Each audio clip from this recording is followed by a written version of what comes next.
Nyata tidak, jika berbagai ramalan kehancuran Yahudi Israel rupanya sudah ada sejak dahulu kala.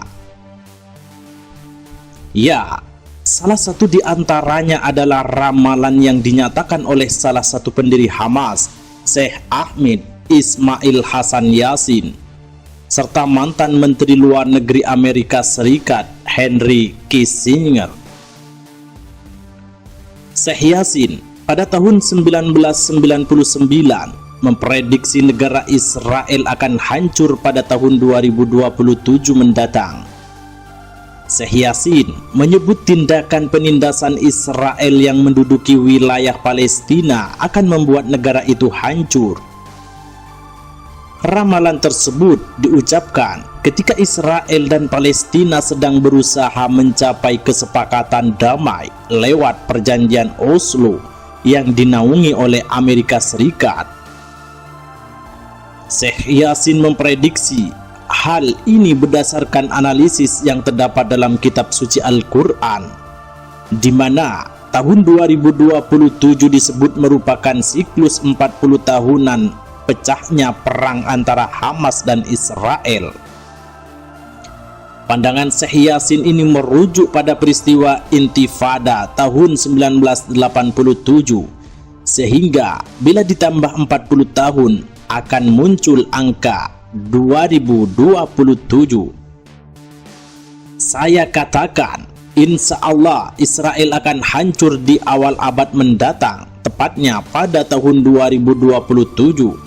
Israel tidak akan ada lagi, dengan tegas Sheikh Yassin mengucapkannya. Sementara pada tahun 2012, Kissinger memprediksi negara Israel tidak akan lagi dalam 10 tahun ke depan, atau lebih tepatnya pada tahun 2022. Namun ramalan Kissinger ini rupanya meleset. Ramalan yang disampaikan mantan Menlu AS itu muncul pada saat terjadinya ketidakstabilan politik dan keamanan di Timur Tengah, di mana itu dipicu oleh serangan Israel terhadap jalur Gaza.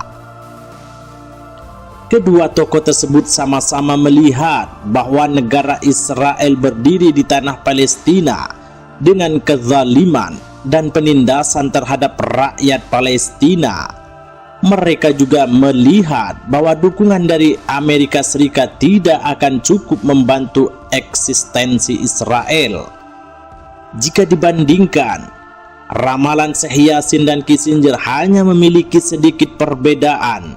Sheikh Yassin menyebut prediksinya muncul berdasarkan analisa dari Al-Quran, sementara ramalan Kissinger dilakukan atas dasar analisis politik dan strategis saat itu. Berikut adalah tanda-tanda Israel menuju keruntuhannya. Pertama, runtuhnya citra kecanggihan militer dan intelijen. Hamas meluncurkan serangan mengejutkan pada 7 Oktober lalu ke Israel Selatan yang diberi nama Operasi Badai Al-Aqsa. Sekitar 1.200 orang tewas dan ratusan lainnya diculik sebagai tawanan. Serangan ini telah meruntuhkan citra militer dan intelijen Israel yang selama ini dielu-elukan sebagai salah satu yang terunggul di dunia.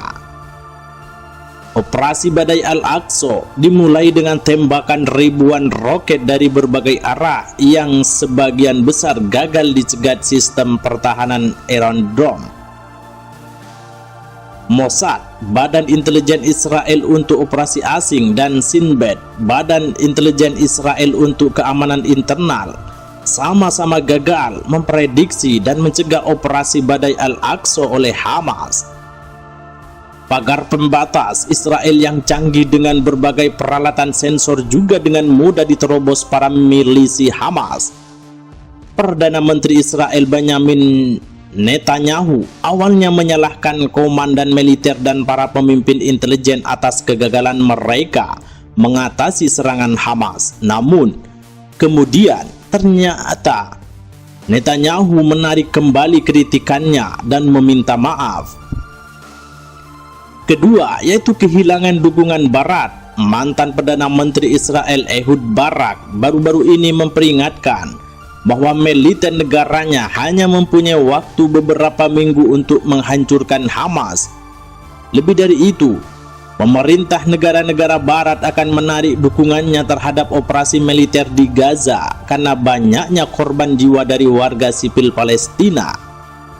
Sejauh ini, sudah lebih dari 11.000 warga Palestina di Gaza meninggal akibat pengeboman Israel yang nyaris tanpa henti sejak 7 Oktober lalu.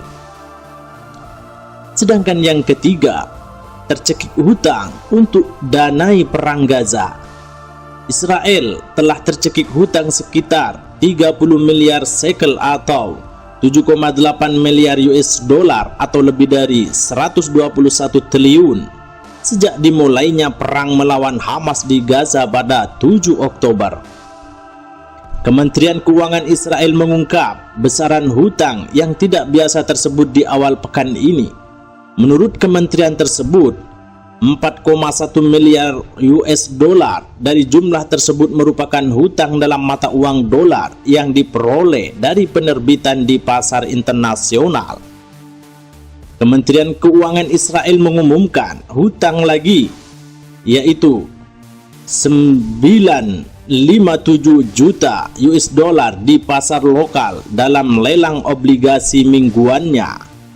Pemerintah Israel telah meningkatkan pengeluaran secara signifikan untuk mendanai militer dan memberi kompensasi kepada bisnis di dekat perbatasan dengan Gaza serta keluarga para korban.